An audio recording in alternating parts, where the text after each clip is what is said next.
For this vlog, we decided to run up shallow. Instead of staying out deep, we got up into 3 to 5 feet of water and it's just sand with a little bit of grass. The jerkbait called them up, finished them off with a drop shot. You never know, it might have been a double, you'll have to watch. Let's see what happens out there.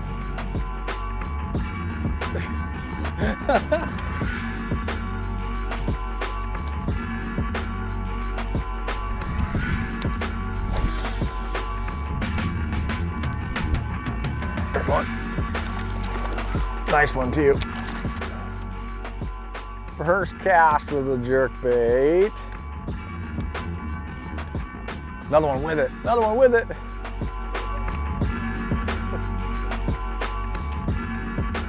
All right, look at that. All right, so we just finished up a vlog out deep. I wanted to run up and start fishing some, real shallow flats with swim bait and a jerk bait, and threw the swim bait out there, had one follow. I go, you know what, I'm gonna pick up that slender pointer. First cast with a slender pointer, I got one. Had another one chasing as well. So we're gonna run here on St. Clair, some real shallow flats and grass and sand, and see if we can catch some and do a whole nother vlog on shallow fishing on St. Clair. So follow us along, let's see what happens.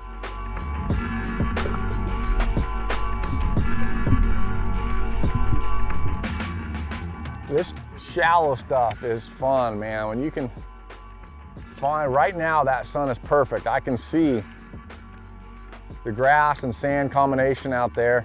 That's what you want when you're fishing shallow like this, is a combination of that grass and sand. And a lot of baits will work. I'm throwing a slender pointer right now.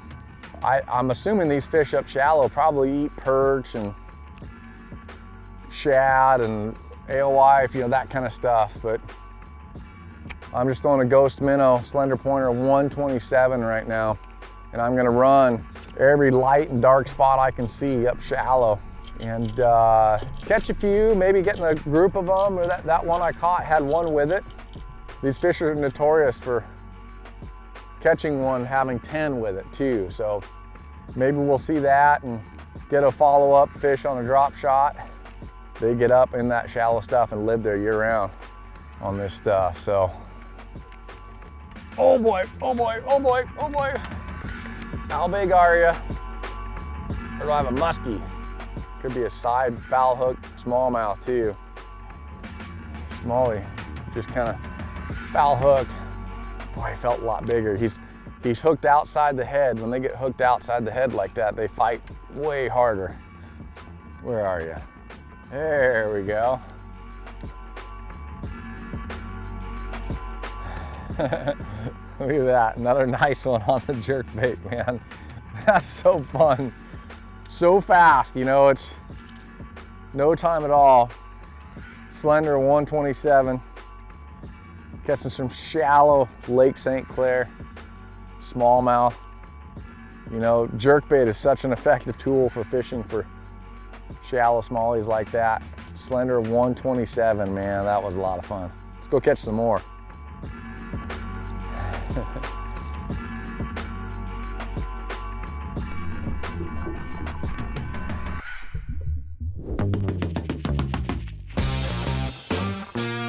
There he is.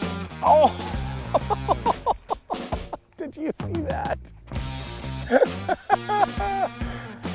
He was off before he even jumped.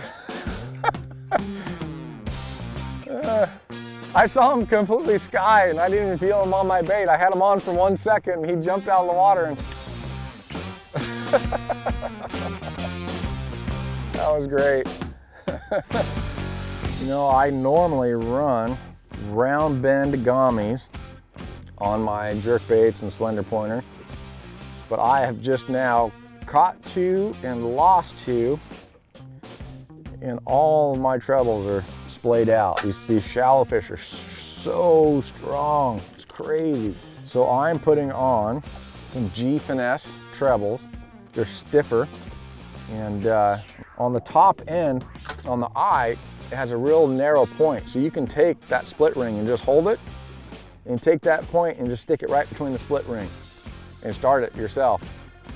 I put bigger trebles on. I put number 2s on the G-finesse. That's a shorter shank, so that 2 is going to be very similar to a 4 round bend. So I've got 3 number 2s on there. That's going to gaffle them. So let's see if we can up the average there. Boy, that next little, there's one.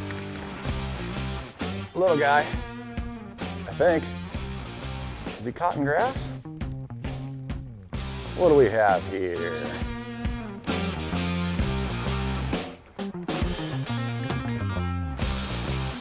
They're so strong. These fish have probably never seen a bait.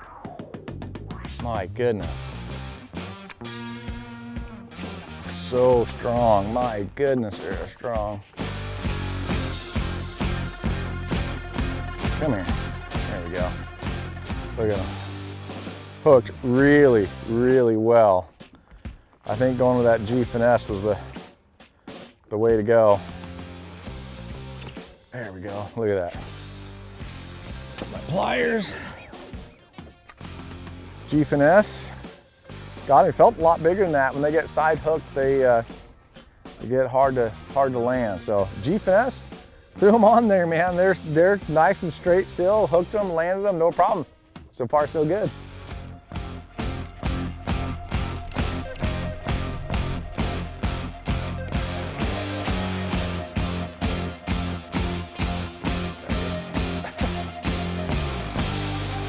Oh, look at him chasing.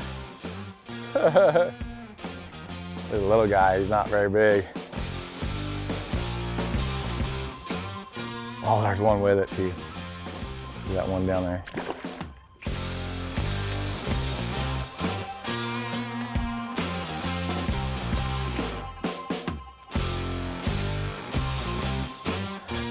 See if I can get 2 here. Oh, he broke me off. That was a good one too. I had 2 on for a second and he broke me off. Oh, that was a nice one, man. Oh well, I tried. Little guy. That's funny.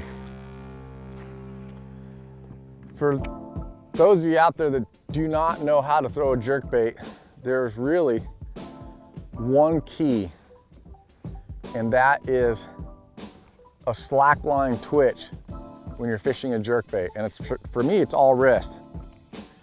But slack line, almost like when you twitch it, you want to see your line pop right where it goes into the water.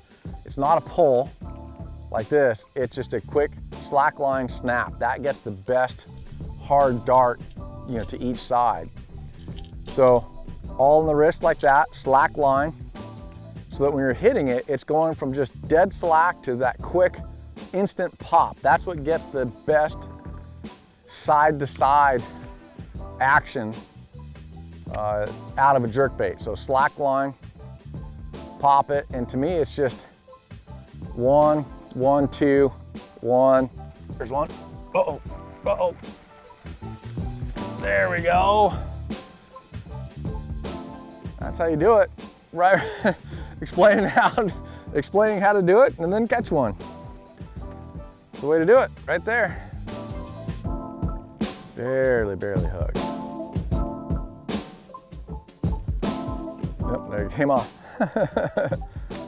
But bottom line, you know, fairly active, lots of snaps, especially for smallmouth. Slack line, that's the biggest key. When I say slack line, you know, you're not pulling it. It's a quick pop is all it is. All in the wrist, snap, and just pop it. Very erratic, 1, 1, 2, 1, 1, 2, 1, 1, 2. You know, that's kind of how I do it. Sometimes I'll do a number of quick pops and then stop it for just a second and then go into a normal, you know, 1, 1, 2 cadence. But again, you know, it's not the ultimate rule. Like, that's how you have to do it. Sometimes you can do it slower. Get out there like this, 1, 1, 2. You know, fish it a little bit slower. But for me, the shallower the water, the faster I go. And smallmouth, I go fast too. That feels like a better one there. I don't know if he's foul hooked or if it is a better one. Sometimes they get foul hooked and they feel a lot bigger than they actually are. Well, that's a decent one there. Look at that one. Look how big he is. Oh, he looks so awesome in the water. Look at that. That's a good one there. Oh boy, that's a good one. Good shallow water, big smallie, just one of those sand flat, just this one right here owns this entire flat, man. That's a good one. Let's see if I can do this without getting hooked. That's not good. Oof, yeah, that's scary the way he's hooked. I gotta be very careful. There we go, I got it. Look at that, that's a nice one. Oh, jerkbait slender pointer. Oh, that's so fun. Ouch, ouch, ouch. There we go, look at that. Nice, good old sand flat smallie here on St. Clair, eating that slender 127. Look at that. That's awesome. That's a good one. Oh, that is fun.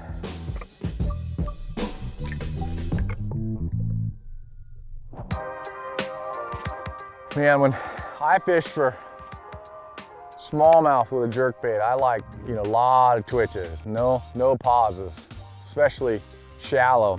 You want that thing moving and covering a lot of water. Real active, real aggressive. It's summertime, late summer, the water's warm, 70 degrees. These fish are active and they run fast. It's kind of the same concept of a swim bait or a spinner bait or something where you burn it really fast. With a jerkbait, I want it moving pretty quick. There's one. There is another one, yeah. Oh, I lost them. So fun, man, when they bite that thing. Fishing it very fast, long casts. I'm looking for dark and light spots. When I throw a jerkbait like this, oh, one nipped at it. When I throw a jerkbait, I like a real light action rod, something 7 foot or less. This happens to be a medium light. It's a 6'9" medium light. I like that little bit shorter rod. It just seems like it wears you out less. So 6'9" medium light action. This is a Tatula Elite Fighter jerkbait topwater rod, and I've really enjoyed this. I land way more fish with this rod because it's such a light action rod. I think that you don't overpower those fish. It's, when you're twitching and fishing this really fast, when one gets it, your reaction is to pull on it. With a heavier rod, you're gonna tear those trebles out of the fish's mouth. So medium light action rod. I'm throwing a Tatula Elite bait casting reel. Now this reel is designed for distance casting. And the more you can keep that bait in the strike zone, the better your odds are of getting a bite. Keep that bait in the water longer. So Tatula Elite reel lets me make a really far cast. The bait actually goes down a little bit deeper too because of the distance of that cast. And then I'm running 12-pound Sunline Sniper right now. A little bit heavier line. Normally I throw a jerkbait on 10-pound, but because there's the smallmouth are so tough, they fight so hard that, I want at least 12-pound on there. And that way I don't break a fish off. So on that slender 127, I always change out the hooks to a Gami round bend. Every once in a while I'll do the g-finesse, but day in and day out, if I had to choose, I'm gonna go with the round bend trebles for a jerkbait. And I like the slender pointer when I'm fishing around grass. And the reason for that is that it doesn't really go as deep as some of the other jerkbaits. So if I'm running grass lines or offshore grass, that's when I really like the slender pointer, just because I can keep it up a little bit higher.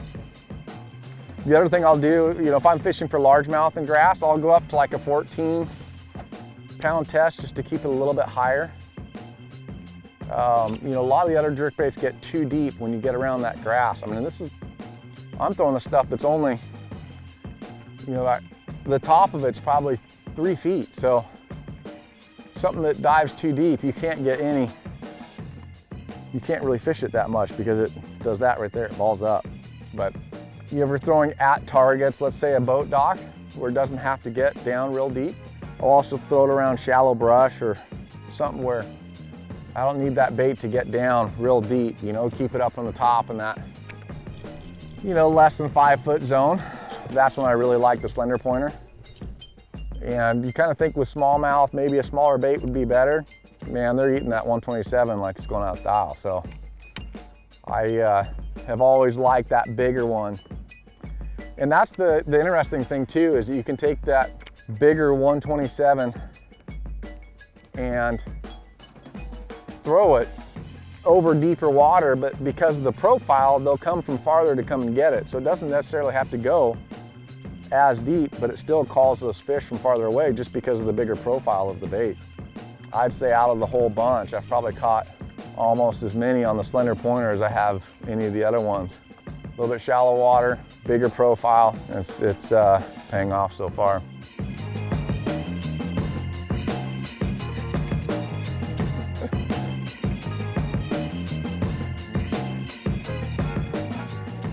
Watch this, watch this, watch this.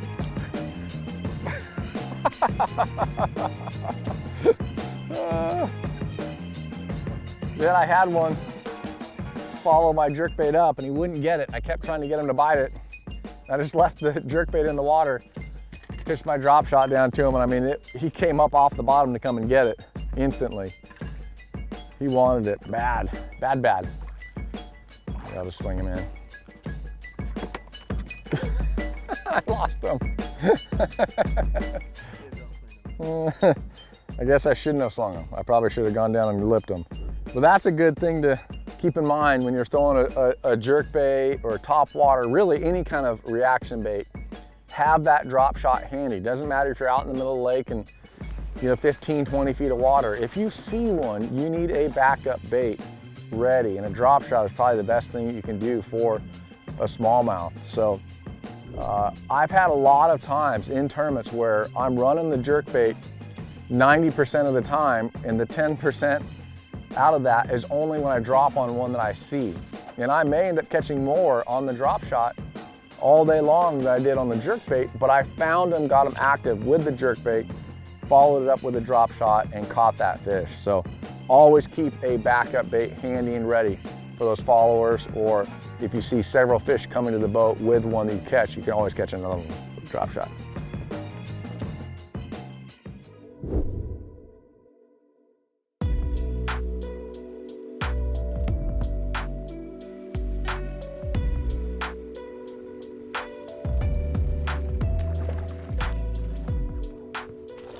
Oh, he's not that big. One with him or not? I don't see him. I don't see one. It's got all 3 trebles. Right now I'm throwing a ghost minnow and that slender pointer 127. And really, I have 3 colors that I like to throw. One is the ghost minnow, which I use in the clearest water and the brighter days. And let's go ahead and let this fish go. Ghost minnow is just a great, real transparent color. So bright days, real clear water, I like the ghost minnow the best.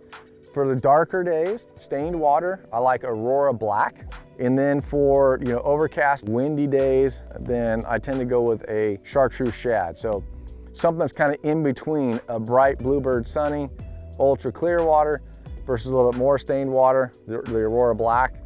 That chartreuse shad's kind of that one right in the middle. But a lot of times it may not even matter, just as long as you have that right bait, that right action, the right size.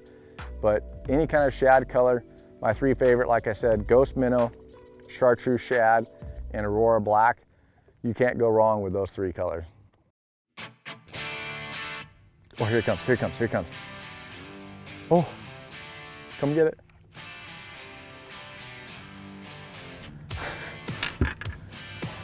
my goodness. I saw him come up and chase my jerkbait. There, he's got it. Saw my jerkbait on Panoptix. I saw that one rise up to come and get it. And you could tell he didn't really want it. So threw the drop shot in there and there we go. Something really crazy about this fish. I can show you. Let me get him in the boat. Look at this. Let me unhook him. I'm going to show you something. That right there is from a muskie. Look at that. A muskie got him at some point trying to get him. He's got a real bad scar. Man, it's crazy. Smallmouth are not the apex predator out here. Those giant muskie will eat a 2-pound smallmouth. Look, he tried to get that one and he got away. So fortunately he got away and he's still okay. It doesn't look like it's doing him any harm. I mean, he just chased my jerkbait and then ate a drop shot, and at some point he was inside a muskie's mouth. Crazy.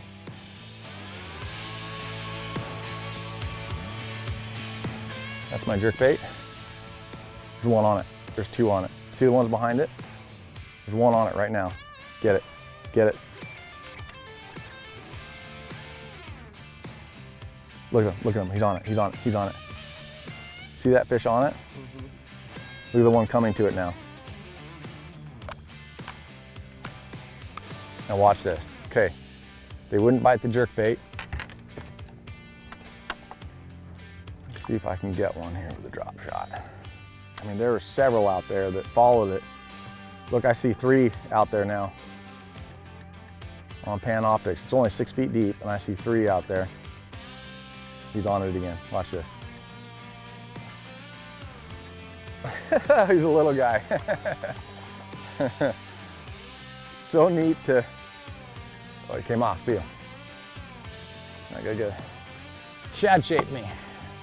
So my typical setup on a drop shot is really the same across the board. Most spinning outfits, anything related to, you know, spinning finesse wise, is a good 7-foot rod, medium action, which is just a great multi-purpose rod. You can use, you know, light baits, you can use heavier baits. That medium is kind of that broad spectrum across the board. So I designed a rod for Daiwa. We call it the drop shot rod. It's under the Tatula Elite Series, but really it's a broad spectrum rod. I use it for everything. Reel, I use the Tatula LT. I really like the LT because it has a fast gear ratio, especially for throwing a NACO rig or a drop shot. A lot of times when you're fishing the bait, the fish track it, they get behind it, they watch it, watch it, watch it. Well, then they bite it and they swim right at you. When they do that, they drop slack in your line. You need that faster gear ratio to catch up to those fish. So 4,000 size Tatula LT, 12-pound X Plasma by Sunline, to an 8-pound FC Sniper fluorocarbon leader. And then shad shaped worm, green pumpkin, size 2 g-finesse drop shot hook. And then I run a 1/4 ounce arc tungsten skinny drop shot weight. And that's my basic drop shot setup across the country. It doesn't matter where I am. If I'm throwing a drop shot, that's the setup I throw. And it just seems to me is the best all around setup for catching fish. Watch this. Really, oh my goodness, he's gonna eat it. Watch this. Another one on Panoptix, just right in front of the boat, 6 feet of water.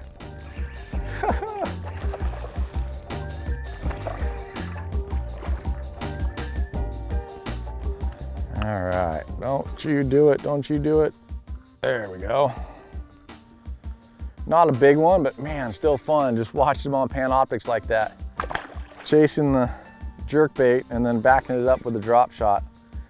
Always have a drop shot ready, because it's amazing how many will follow a reaction bait and not get it. And then you back it up with a drop shot and they eat it instantly.